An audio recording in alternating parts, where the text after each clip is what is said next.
All right, Push family, we're standing here on the hillside just about to enter my property, my personal hunting property. It's about 6 acres up behind my house. I have permission to hunt the 2 acres to the north of me and the 7 acres to the south of me. I spend the majority of the early season, about mid-September through early October, here on this property. And then I transition to our larger 200-acre property. It's a family farm about 20 minutes north of here. So 'tis the season to start checking trail cams. That's what I'm doing today.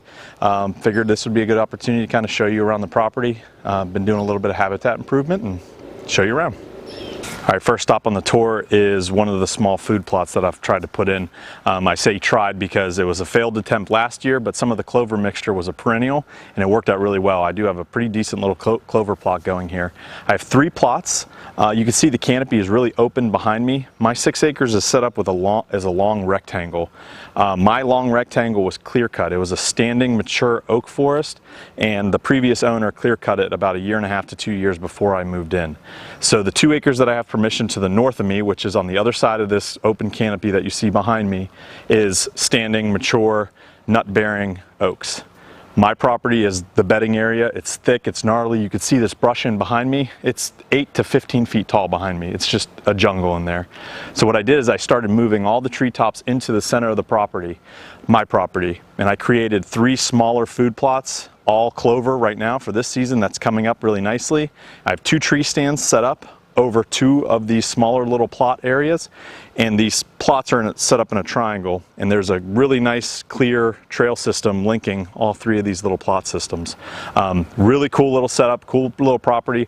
It hunts way bigger than the size of the property. Hunts more like a 10 to 12 acre property rather than a 6 acre property. So I'll show you around. Okay, right here is my bread and butter spot. We're on the far west side of the property. Over here to the north, I've done some hinge cutting and making like a really prime bedding area. And just to the south of that is the 3rd little plot clearing area of that triangle. This is the 2nd one here. We just toured the 1st one. This is where I primarily set up my cameras, my trail cameras back here. I have a ladder stand set up in the back. That's where I killed that larger buck 2 years ago, and I've killed a bunch of does out of this area. Really good for ground hunting here. Like I said, in the center of the property here, towards the east of this little area, which is really nice if we have a westward wind. That's where all the treetops in the gnarly jungle is. So in a future episode, I'll take you through some of my tips and tricks and tactics for ground hunting with a ghillie suit. But you can see we have some really beat up travel routes here. This is just a really nice spot. It's shady, it's a nice staging area, and about 30 yards to the south of here is a big green field that the neighbor owns, but I have permission to hunt that 7 acres here to the south of me. This is just a really nice transition zone. Morning or evening, this is a really good spot. As you could probably tell, I'm starting to sweat like crazy. It is a blustery July 10th day. We're here on the northern fringe of my property. I probably own another 60 acres towards the north. This is right about where the clear cut ends and the standing timber starts. Standing timber is really nice. This is the last kind of main artery from the standing timber into those kind of triangle of plot areas that I was showing you around earlier.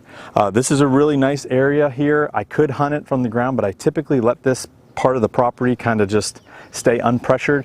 I hunt either to the north of this main artery or to the south after they get into those plots, but I like them to feel comfortable in this transition zone. A lot of bedding here to the east and a lot of bedding to the west right of this main artery here. So that concludes the tour. Hope you guys enjoyed that. I'm gonna go down and shoot my bow a little bit. To get back down to the house, I kind of had to walk by the northern side of the property, this big standing timber patch here. So I figured I'd just pop in here and show you. This is a really neat area. This is where the elevation starts getting really steep. A lot of standing timber here, a lot of oak trees in here. You can see the ground cover is a whole lot shorter. It's not getting a whole lot of sunlight to the forest floor. So that's a really nice transition period from this standing timber over to my property, which is basically 6 acres of jungle, just 8 foot and taller, thick underbrush.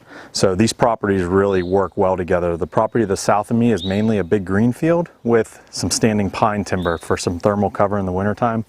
So these 3 properties in conjunction with each other just hunt really large. I know it's 15 acres total, but that 15 acres hunts like it's 50. Just a lot of transition zones, a lot of great places to tuck in, and it's a ground hunter's dream. So let's go shoot some bows.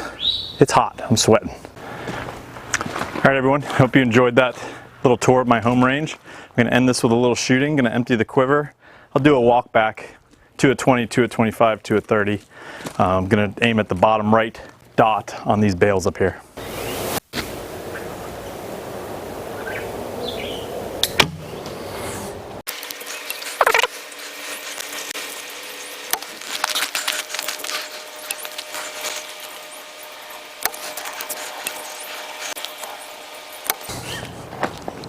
Come on, Melee. Hey, Melee.